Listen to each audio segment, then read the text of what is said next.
할렐루야. 하나님의 은혜와 평강이 이 아침에도 여러분들과 함께하길 바랍니다. 오늘 우리에게 주시는 하나님 말씀은 마태복음 5장 27절에서 32절까지의 말씀입니다. 또 간음하지 말라 하였다라는 것을 너희가 들었으나 나는 너희에게 이르노니 음욕을 품고 여자를 보는 자마다 마음에 이미 간음하였느니라. 만일 내 오른 눈이 너로 실족하게 하거든 빼어내버리라.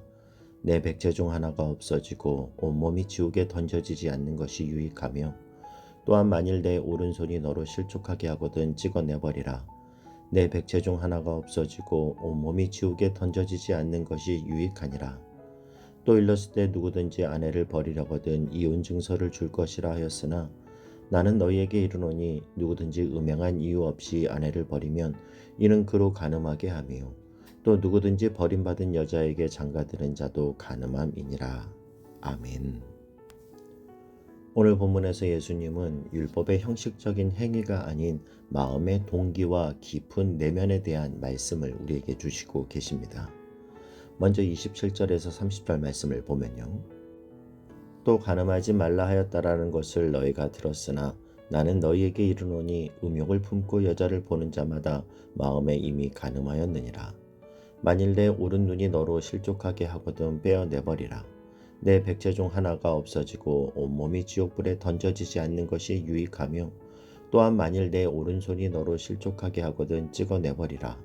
내 백체 중 하나가 없어지고 온몸이 지옥에 던져지지 않는 것이 유익하니라. 우리가 예수님의 이 말씀을 들으면 그 내용이 너무도 충격적이라고 여겨지기까지 하는데요. 손이 실족하면 손을 자르고 눈이 실족하면 눈을 빼버리라. 예수님은 왜 이렇게 극단적인 표현을 쓰실까요? 정말 그렇게 하라고 말씀하시는 걸까요? 이 말씀을 묵상하면서 어떤 조언이나 어떤 권면에도 꿈쩍도 하지 않는 단단한 마음을 가지고 살아가는 그리스도인들에게 주시는 주님의 마지막 심정과도 같은 말씀이라는 생각이 들었습니다. 예수님은 왜 오른쪽 눈을 빼버리라고 하셨을까요?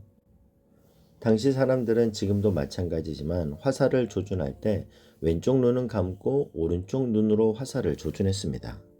인간이 그렇게 오른쪽 눈으로 관역을 조준하는 것이 기껏 죄를 조준하고 있다라는 거예요. 그래서 오늘도 죄를 집중해서 바라보고 있는 그 오른쪽 눈을 빼버리면 더 이상 죄라는 관역을 바라보지 않을 거 아니냐, 이 말씀을 하고 있는 겁니다. 이러한 예수님의 말씀은 정말로 눈을 빼고 손을 자르라는 문자적 지시사항이 아니라 하나님의 자녀는 마음의 의도까지 심판하시는 그 하나님의 눈을 의식하고 살아야 할 것을 강조하신 말씀입니다. 그냥 넘기기 쉬운 마음의 죄 역시 심각한 것이라는 거예요. 여러분, 예수님이 언제나 인자한 모습으로 늘 웃는 얼굴로 그렇게 설교하고 말씀하셨다고 생각하면 큰 오산입니다. 예수님은 타락한 성전 안에서의 행위를 보시고 상을 뒤엎으신 분이세요. 때로는 인자하게, 때로는 호랑이 코치와 같은 모습으로 주님은 우리의 길을 인도해 주십니다. 우리 인생을 향하신 주님의 이 코치가 곁길로 빠지기 쉬운 연약한 우리의 마음과 발걸음을 교정해 주고 계십니다. 예수님의 제자들을 한번 보십시오. 그렇게 미숙하기 짝이 없고 실수하지만 그들에게 있어서의 축복은 무엇입니까? 바로 미숙한 그들에게 그것을 교정해 주시는 예수님이 그들 옆에 계시다라는 겁니다. 마태복음 14장에서 그 혈기 많은 베드로가 주님이 풍랑 속에 나타나시니까 나를 명하사 물 위로 뛰어들게 하소서 패기만만하게 물로 뛰어들었다가 풍랑을 보고는 금방 물에 빠지지 않습니까? 실패한 거예요. 그러나 그렇게 미숙하고 덤벙거리다가 물에 빠졌지만 바로 그 순간에 손을 내밀어 주시는 주님이 그의 옆에 계셨습니다. 그리고는 지적해 주세요. 내가 풍랑만 보면 빠진다. 나를 바라봐야 한다. 믿음을 가져라. 그 교정함이 베드로를 베드로 되게 했다라는 겁니다. 예수님의 제자들은 미숙하기 짝이 없는 제자들이었지만 결국은 그들이 우뚝 선 위대한 사도가 될 수 있었던 것은 그들이 완벽해서가 아니라 코치 되시는 예수님이 옆에 계셨기 때문입니다. 저는 오늘 이 아침 묵상 시간이 여러분의 심령 안에 코치 되시는 예수님이 작전 지시를 내려주시는 시간이 되기를 바랍니다. 누구야, 지난주에 너 그렇게 하면 안 됐어. 너 함부로 그렇게 말하고 행동한 거 그거 잘못된 거야. 이렇게 해라. 저 길로 가거라. 이 주님의 음성으로 우리의 인생길을 주님과 함께 걸어가 영광에 이르는 저와 여러분이 될 수 있길 주님의 이름으로 축복합니다.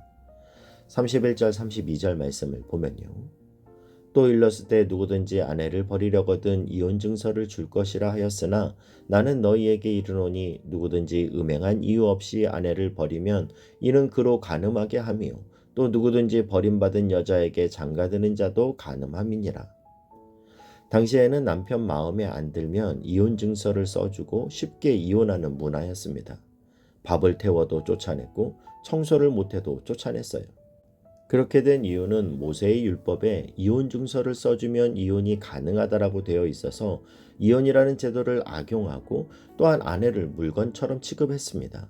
예수님은 그러면 안 된다라는 거예요. 여러분, 오늘 말씀은 우리가 정말 지키기 어려운 말씀입니다.